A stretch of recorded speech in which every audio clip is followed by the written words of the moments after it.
Well, good morning. I have some things that I'd like to share in terms of good news in advancements in the virology work that I do, and sometimes called fear work, as well as educational sort of opportunities and amplifications that are taking place in the whole fear studies domain. So first of all, just to announce a few days ago, the International Journal of Fear Studies, my little baby I just produced and co-founded. It has about 8 or 10 really good articles in it. That can be looked up online, and it's a free PDF download. It's also available at the University of Calgary Prism Digital Archives. And because I'm now an adjunct faculty at the Workland School of Education at University of Calgary, that started about 6 months ago. It's a 2.5-year appointment, and I guess I'm there to sort of stir up how I can contribute to education in not only the university setting in Calgary, Alberta, but in Alberta itself, which is my home province. And I'm also, the good news is that I have just got permission to submit all my technical papers and yellow papers and many papers and publications to follow, published and unpublished, on that archive. So you can look that up if you want to collect my work, download it and study it, hopefully, and give me lots of feedback and give the world some push on where we need to go in upgrading our fear education, upgrading how we do conflict, upgrading how we do adult education, which is my specialty. And so you can go to University Calgary website, their library, or the easiest is really to do a Google Scholar entry, and then on that search just put in R. Michael Fisher, that's an A before E, and then you can also put on just a straight Google search R. Michael Fisher and Prism, Prism, in capitals, and those will get you to all my works. Over time, I'll keep filling in that archive, but right now there's about I think about 90 plus publications up there, right from 1995 onward. So all good news: a journal and an archives for my work.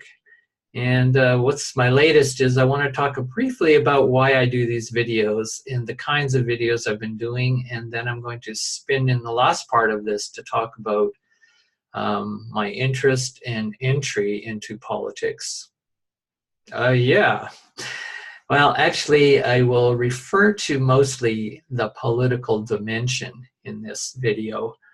I understand there is politics, and that's all of the dramatizations and structures and institutions of politics and politicians. So that's kind of what I see as one frame. And then there's another frame. And you have to pay attention to that frame. But the other framing is the political sphere. And that is the sphere of how we take care of each other fundamentally, how we take care of the planet, and how we manage in a good way that entire set of relations. So the political sphere is the relations of exchanging, of valuing, distributing resources, how we do that. And I suppose the word would be simply fairly. And that's a very complex notion. I could say democratically, if you are of that ilk and think that that process and word is the best way to go. So we'll get to that, the political dimension, and R. Michael Fisher, how that relates to me as an artist, an educator, a fearologist, and so on. So on my videos, since I've been doing these about 5 months now, 6 months, and I've noticed most of them are for my students at the Fearology Institute, which I founded as well, and am director and instructor. Again, you can look that up on the internet if you're interested in that program and that research initiative, that educational initiative in alternative higher education. The main thing about my videos is to be providing teaching modules, really, for students of the Institute, the Virology Institute, and others that are interested. I've always kept it open-ended, open access, just like my documents on the university archives are all open access. So you can go to them and anyone can download them. So I believe in a politics of knowledge. And these videos are part of my philosophy of the political in terms of knowledge, learning, education, and then change. Obviously, we need to deal with really serious crises, problems in the world, from the ecological to the social, the economic, and historical and political, the traumatic and the intelligent operations of how to be a future thinker and a process thinker, which I will talk about later. Process politics, what would that look like? And learning politics as process, what would that look like? On my videos, besides for my students, you'll notice I take on some big topics every once in a while, and I attempt to apply the principles of fearology, for example, which is the study of fear in relationship to life in the largest sense. That's the simple definition. I will take on topics like, you'll see, Michael Moore, the great documentary filmmaker and very political activist that he is, and the way he criticizes really important things in this world and offers alternatives as an artist, as a filmmaker, as a writer, as a director of his own films, etc., and as an actor in his own films. I've followed his work for a long time, so I've made some videos series on him as critiques. And the real quick summary is, I love Michael Moore's initiative, heart, and spirit in bringing about an emancipation of society. And I have always said I think he is a better artist than he is an educator. He's a better activist than he is someone who really knows how to help people learn and develop. Leave that there for now. You can look at those videos. The next person I've taken on in this series of videos is Jordan Peterson, intellectual dark web superstar, as he's sometimes called. And I've also a series of 3 videos on his work, looking at the social aspects of his work, how he handles conflict in his work, how he handles fear in his work. And so he's another political, very political and important person influencing a lot of the world and will influence education in the future. So having a critique of his work as well. And I would say he is a really good preacher and has great ideas and is a serious researcher thinker for our times. And I would say he's a lot more ideological than he admits. And that sometimes can be a dangerous, slippery slope in how he will lead others. And then lastly, I've taken on Marianne Williamson, the superstar again of the human potential New Age movement, some people would say, of what I would call the consciousness transformation movement that has a really long history, which I'm really interested in, and I plan to do a series of videos on the history of the transformation movement, which is this higher consciousness, human potential, and that gets mixed with New Age thought and ideas, a kind of new spirituality you might call, a spirituality without religion necessarily, although doesn't exclude religions, and how that Marianne Williamson is now running for president 2020 in the USA, which I am following her leadership and analyzing not only her, but her team. I'm interested in studying how people respond to her and build this whole construction around something that I am very interested in, which is the transformation processes, keyword processes, of how we learn, how we heal, how we recover, how we change, how we become, I would say, great political citizens and have great political systems. Both. We need both. So you can see I'm starting to introduce myself as a political thinker and studying some of these very highly superstarred kind of famous even political figures in North America at least. So I've included those in my videos. I hope you'll take a look at them and let's create some discussion on them. That's the main thing. Make comments. You can certainly sign up for my membership on my YouTube channel and or really just communicate with me by email, r.michaelfisher52@gmail.com. To move then now to something I want to talk about that's core to the problems I encounter often in the world. I consider myself a 45-year experienced teacher.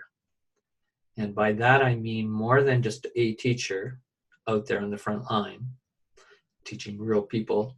In fact, if I looked at my whole life, that's about 40 to 50%.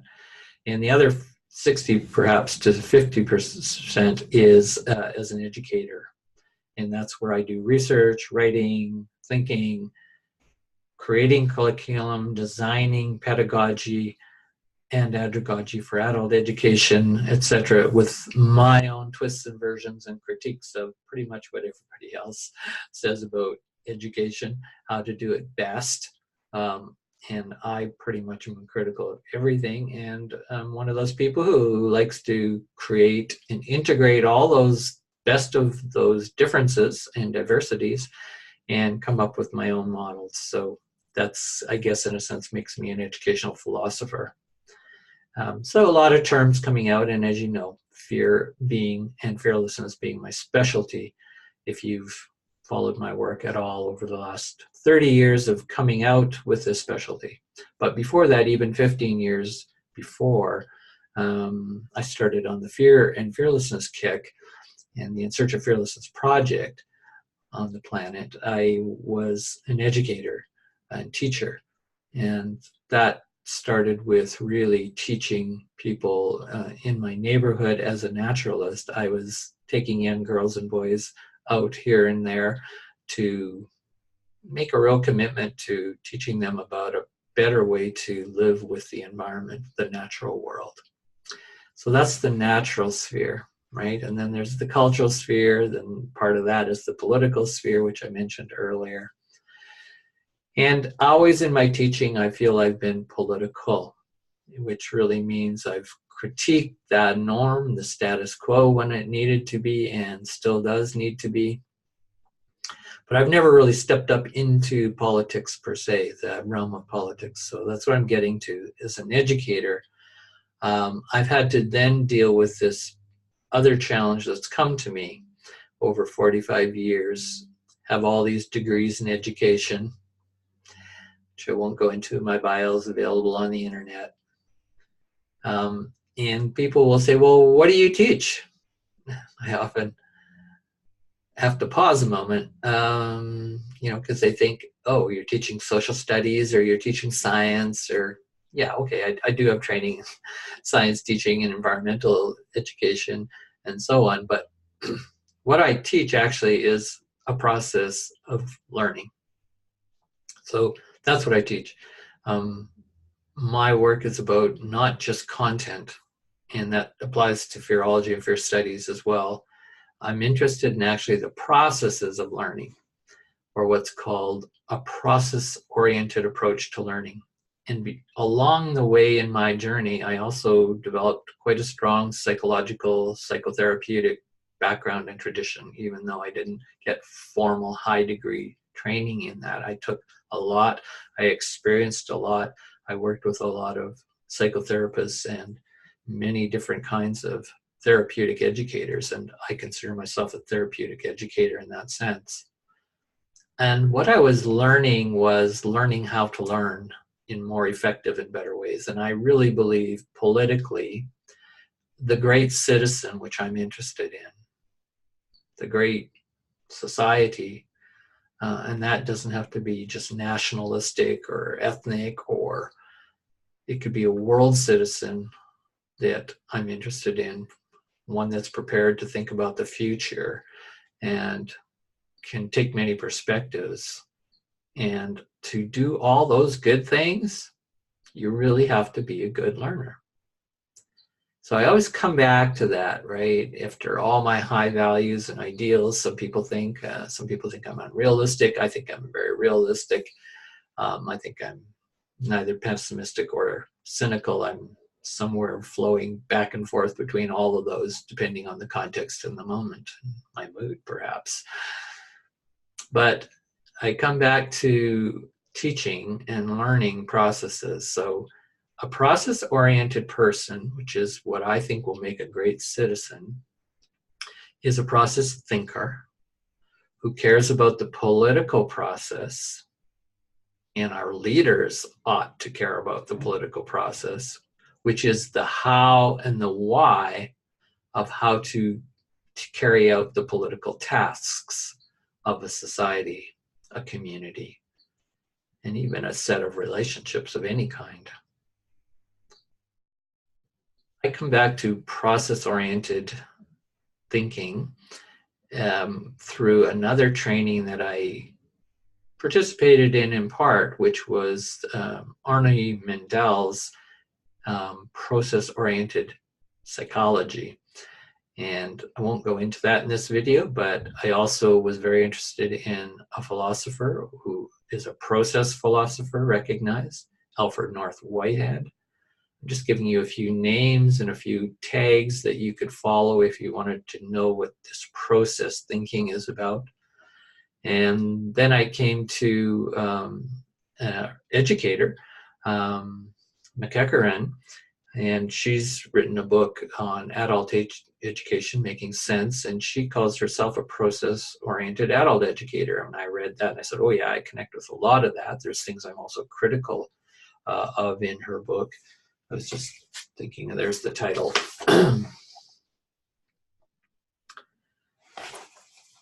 And so as I move into just a little description of process-oriented, I'm going to read her definition. It's actually a very complex definition and very nuanced. In this video, I'm only barely going to introduce 10% or less. And it really starts with a statement that she makes that process-oriented learning / a way to teach as well / a particular kind of curriculum designed around process-oriented learning, features one way, I'm quoting her, to help adults. I'll focus on adults, although I'm also have a child education background, but most of my work, 80+%, is adult education, and that's where I'm going to in my latter part of my life, even though I always want to have an influence on how children are raised and socialized and educated, absolutely. One way to help adults learn, she says, more effectively, again, to be, for me, that great citizen, is to direct their attention to their own characteristic ways of perceiving and knowing, and point out, when necessary, and that's an art to do that, those aspects of their experience which are helping them to attune to, finer tune to their experience. What is the experience you're having now? How is that related to the past? How is that going to influence your future decisions and quality of life?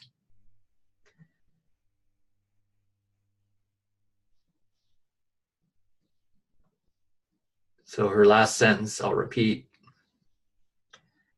One way to help adults learn how to learn more effectively is to direct their attention to their own characteristic ways of perceiving and point out those aspects of experience, I like this, they are overlooking.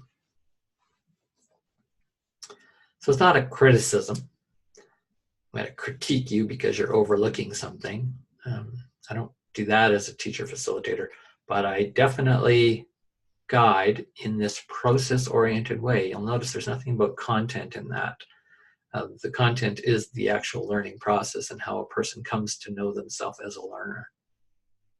See, that's what I teach. That's my educational project, if you will. But I love that notion, and I've always been attracted to it. And I guess it's because I'm just such a keen observer of inconsistencies and hypocrisies and the unconscious, which people say, this is what I believe, but then they do something very different than their beliefs. I've done that too in my life. I've learned from that. So that's really the key part is what to help point in their experience what it is they might be overlooking. And usually that's they're overlooking other people's perspectives or even another perspective than the one that they prefer and dominate on how to know reality, how to analyze a situation, how to find and create solutions, and even how they shape the nature of the problem.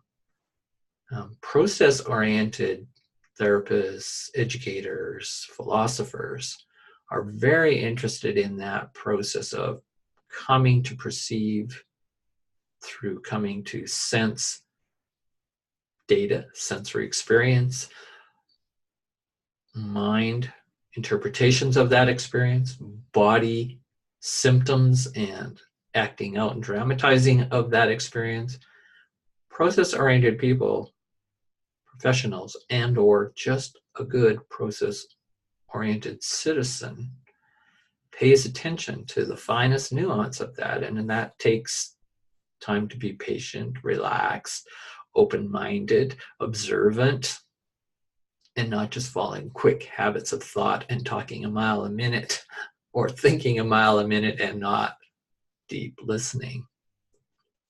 So I'm giving you some of the qualities of a process-oriented thinker and person, as you can hear, basically saying that those are probably much better ways to go, and there's research to show in some cases. I'm not going to go into all the research on this in a very short video, and it takes a long time to even sort through evidence for why process-oriented thinking is better than a lot of other kinds of content-focused, concrete, literal interpretations of the world and the type of thinking that goes with them. And then sort of the worst side sometimes of that literal, concrete, very rigid closed-mindedness is a type of fundamentalistic approach to knowledge, to learning, and to thinking. And that influences the type of citizen you get, that influences their capability to enter into relationships. So process-oriented means entering constantly into an emergent process with other people and differences and similarities, finding common ground. And that becomes the modality of primary value and virtue, a type of courageousness to learn. And to learn is ultimately, in a process view, having to unlearn and deconstruct what we've learned already. I mean, it's really, as she says, McEachern in her book, the fundamental process of learning is actually one of the kind of almost difficult to almost fearful quality of having to learn something new that may contradict and challenge what's old. And in fact, the fact that it's new is already a challenge to that which you've already learned. Can't avoid it. Very definition of learning is that kind of challenging. So it sort of comes down to when you see everybody's learning, and we're going to learn whether we're being taught or not, right? Whether we're an educator, we're just going to learn because we're a seeking individual and we're designed to learn, to survive and to adapt and to thrive. But learning in a complex society like we have now, there's so much to learn. I think it really is clear that we have to learn to be great receivers and then learn the really good skills of perceiving and integrating in a holistic, integral way, as I speak of. But to come back to learning how to learn, which is the simple phrase McEachern is pointing out as I just read that quote, it is foundational to a process education, a process curriculum, a process citizenship, and a process politics. So in the midst of all the complex of politics, if we just go there for an hour, and the corruption in politics that so many of us, we all know at some level is going on, or the political sphere as its ideals and tasks, very important, are being perverted into very narrow, literal concrete. Everything is about the bottom line, money, and with a business model attached to politics. Yes, I want politics and the political responsibility to include balancing your budget. That's just good fairness to the people that you serve and the people who voted you in. But when politics becomes reduced and the political sphere is being reduced into this narrow politics, that's when I think we all, as good citizens, have to stand up and become great citizens and enter the political discussion and discourse and domain. And that means entering not just by criticizing, complaining, whining. Those are all parts of the process of the political sphere, because when you're hurt or you're injured, you feel oppressed, feel treated unfairly, you're going to cry and complain and criticize and whine, so-called. But what's going on there in all of that is just grist for the mill, right? It's a kind of conflict that's necessary to good politics, and it's called the agon in Greek philosophy and political history. We need that space of conflicting tensions, differences, dialogues. So back to all of that sphere of conflict, sometimes incredible messiness and competition that goes on.